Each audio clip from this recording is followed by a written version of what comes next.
Hello everybody, welcome to the I Am IT Geek YouTube channel. My name is Shabaz, and as ever, I am the IT Geek. Welcome back to the final episode. It's we're on the 30 something, nearly 40 episodes. It's been mad, and it's been a great journey. We'll leave all the mushy stuff till the end, shall we, Dwayne? Oh yeah, yeah. This is episode 45. It's ridiculous the amount of Look at the episodes we've done. spreadsheet there. Yeah, There's been 45 a lot of episodes in less than a month, right? a blessing a month. Yeah, like I said, we've had three a day, we've had four a day, sometimes we've had two a day. Just because we want to cover all the topics together. But yeah, I wouldn't have been able to do this without Dwayne. So thank you very much, Dwayne, for all your help. Oh, you're very Sound, welcome. It's been a pleasure. Been great to be involved and continue to spread the identity and access administrator love to everybody. exactly. It just made sense, didn't it? You wrote the book. I helped you. I did the technical review. It just made sense us doing this together, and it's worked out really well. So yeah, we just like I said, we hope people get something from it. Well, we hope people get an exam pass from it. Really, Yeah, that's the end exactly, game. exactly.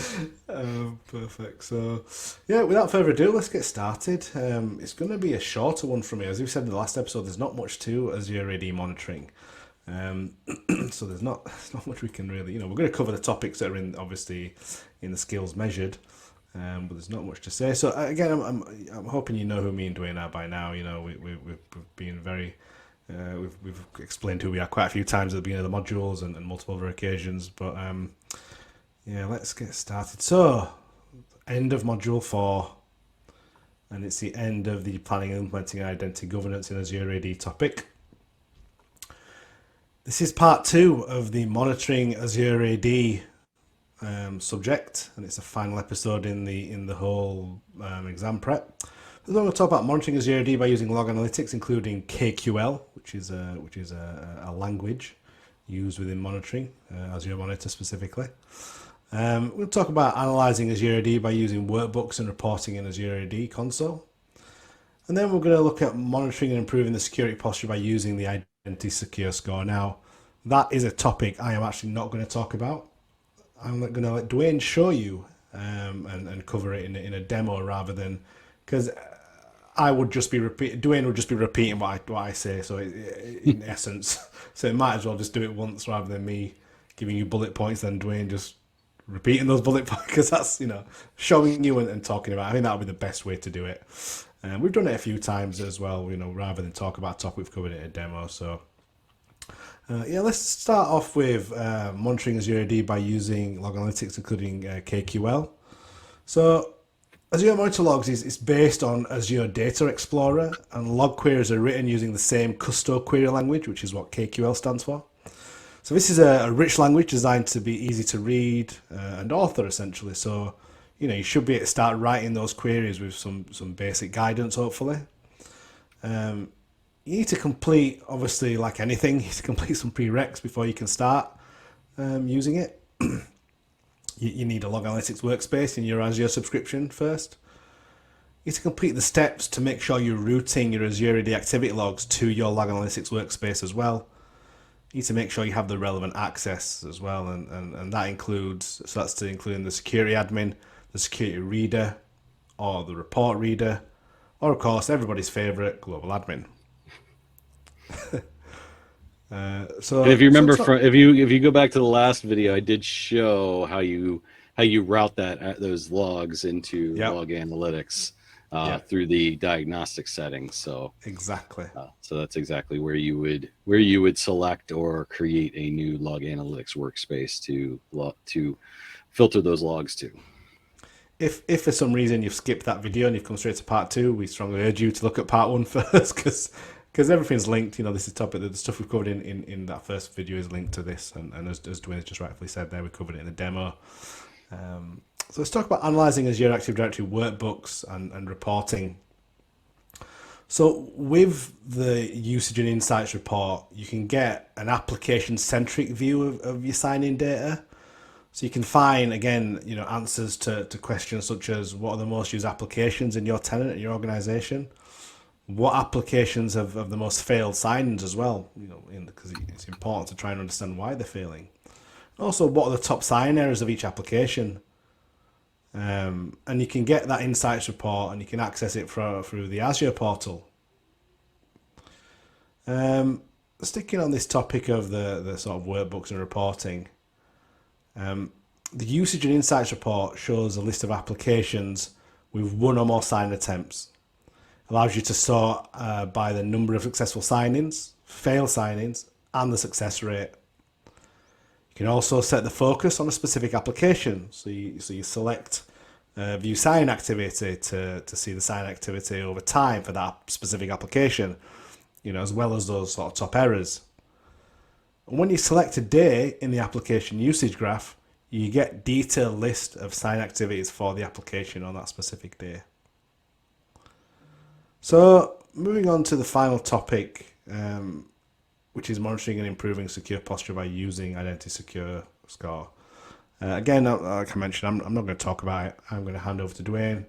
Oh, minions! It's the final time we're going to see you. Yes. They've been they have been a very vital part of this, and we thank their minions for their definitely the entertainment. you literally even though you know it's coming, every time I put that slide up, you have laughed, and it's quite. You got to smile when you see the minions. You got to smile. The minions make everybody smile. Definitely. So over to you, Dwayne. All right, thanks, Shabaz. So, real quick, just review of security posture. So again, within Azure Active Directory, it's in the overview. Same thing with Entra. You can find it very easily in the overview. We have, very similarly to what you have in Microsoft Defender for Cloud or Microsoft 365 Defender, we have ways to monitor our security posture, and all of that, filtering through Azure policies and Azure Security Baseline gives us a secure score for our identity. And this is going to be duplicated in one way or another, both in Microsoft 365 Defender and Microsoft Defender for Cloud, but this is specific only for identity. So if you're an identity and access administrator, and this is all you care about, you can very easily look at it and review it within your Azure Active Directory, rather than having to go to another portal that's going to have some of the same recommendations, but it's going to be a conglomerate of the entire environment security posture. This is specifically for identity. You can see I'm only, I'm short of 50% within my tenant. Hopefully, if you were to go to your secure score, you'd be a little bit better. Mine's used for demos. I don't always do what I say within my tenant. So, but if you go in here and you do view your secure score here, it takes you to your identity secure score. You can see you can get to that also through the manage portion of security. So if I was to go back in here and go down to security here and go to manage, you can see here's identity secure score.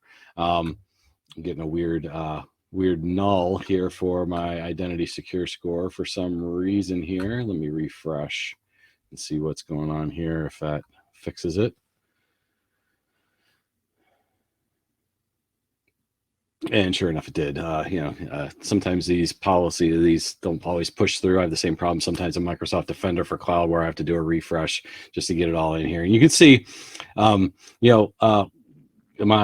tenant is at 47.44%. Here's an interesting thing. The typical secure score for a company that's 1 to 100 people, which would be similar to my company, is only 54.2. So this is within the entire Microsoft environment. Everybody's only coming up with about 54%. So it's a lot of things that you can do to improve your security posture. And if anybody's familiar with Microsoft Defender for Cloud or even Azure Advisor or Microsoft 365 Defender, there's always these improvement actions, and these improvement actions are going to show the score impact. And so you can see immediately, and I can sort this. I'll go ahead and sort this in terms of the highest impact to lowest by just selecting score impact, and it sorted it for me. I always get this one. I always point this out in every one of my demos. If I'm doing a Microsoft Defender for Cloud demo, I'm always hit with the fact that I don't have MFA for all of my administrator roles.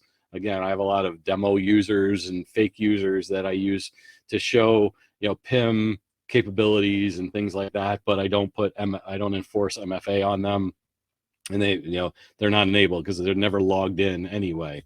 So that's always the one that I get hit on first.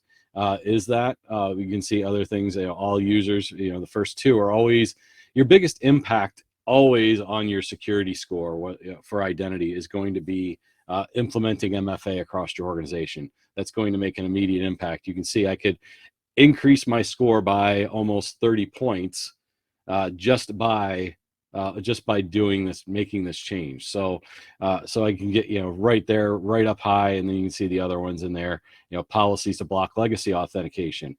We talked, well back in these videos about different, about modern authentication and utilizing things like passwordless authentication. Legacy authentication is those applications that have their identity, their user database within the application, rather than using something like Active Directory, LDAP or Azure Active Directory or some other identity provider. These are all built-in databases, highly insecure from a standpoint of the administration is just not there for that when you're rather than having a centralized identity provider. Not expiring passwords. I don't have passwords expiring in my environment. However, my users that do log in have MFA, so password expiration is not necessarily really that important if I'm utilizing multi-factor authentication. So what I could go in here with this, and I can, you can go in and get started here. We can and go in and make certain changes within my portal if I want to.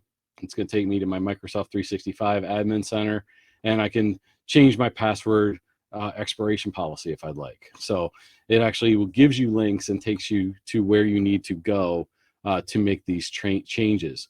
Here, here's some other things in terms of, ability to accept the risks. You notice that I didn't have that capability to accept that risk in here. I have to do some level of remediation to get this score back. If I go to protecting users, again, protecting my users with for risky sign-in policies, I can go to get started here, and it's going to take me to where I need to go within identity protection to set up a sign-in risk policy. So just like with Microsoft Defender for Cloud, when you have it provides you with the step-by-step capabilities within here to help to increase your secure score and directing you and giving you guidance to those remediation actions. You can say, what am I about to change? Why is it? How will it affect my users? And you can even use this as a communication plan when you're implementing it, to send out to your users to say, here's what we're putting in place, and here's how it's going to affect you going forward, which always is the best way to make sure everybody has ownership in security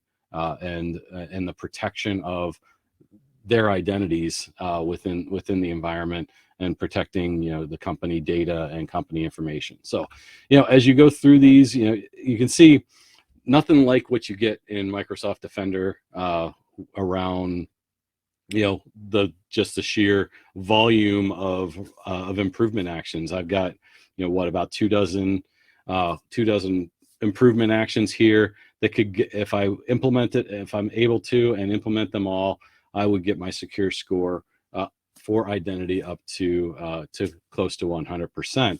And then I know that I've done my due diligence and my due care for my company and my tenant for creating a strong zero trust security posture. So that's pretty much, I think, it for security, for identity secure score. And sad to say, the completion of my last demo for this series, Shabaz. Yeah, yeah. Might be a tear from my eye. Wipe away the tear. You know what? We should celebrate. We should celebrate what we know the feat that we've completed, because I'm sure people can appreciate it's massively time consuming doing this type of content, massively rewarding as well. But Dwayne, I'll personally just first of all thank you for your time, honestly, throughout the series. Like I said, it's been a pleasure collaborating with you. Do Yes. you want to say? I said to you in the last episode, I will let you have the All right, final farewell. I'll say the final farewell. Well, again, yeah, thanks for having me involved, Shabazz, and it's been an absolute joy having the ability to collaborate with you on this, and and yeah, like I said, trying to schedule when we're 5-6 hours apart from each other. Some early days for me, some later evenings for you, Yeah. some skipped lunches on both ends. Yeah. So it's been great. Great to collaborate with you on a more personal level than just passing chapters back and forth as we did with the book. And sharing this information with everybody. So I hope that everybody has enjoyed this series and has enjoyed it as much as I think Shabazz and I have enjoyed putting it together for you. And yeah, thanks Shabazz for everything you did in terms of the plan. Getting all the how it was going to lay out and doing all those slide decks. Did a phenomenal job. And yeah, as we've said every time, thanks everybody that has watched the videos, has liked the videos, has bought my book throughout this. I think I said it before a few episodes ago. The purchasing of my book has definitely rose with this series as well. So everybody has really followed that link and utilized that, hopefully, to follow along in this series, because a lot of the demos that I've done have been, hopefully, have been probably pretty similar. I didn't rehearse many of my demos, but the walkthroughs that I've done should be pretty well consistent with what's in the book as well. So again, thanks everybody, and thanks Shabazz for letting me be involved. No, it's my pleasure. The link to Dwayne's book is in the description, by the way. So please, I very highly recommend buying that. If you want to have a bit of an insight into the book before you buy it, I've done a book review of it as well. So that's a video, another video Yes, on my YouTube channel. also on the Am IT Geek YouTube channel. Exactly. So yeah, link to our socials are in there as well, and link to the GitHub labs as well. So yeah, I think for the final time, thank you everybody for your support. Thank you everybody for watching, and until next time, thank you and goodbye. Yes, thanks everybody.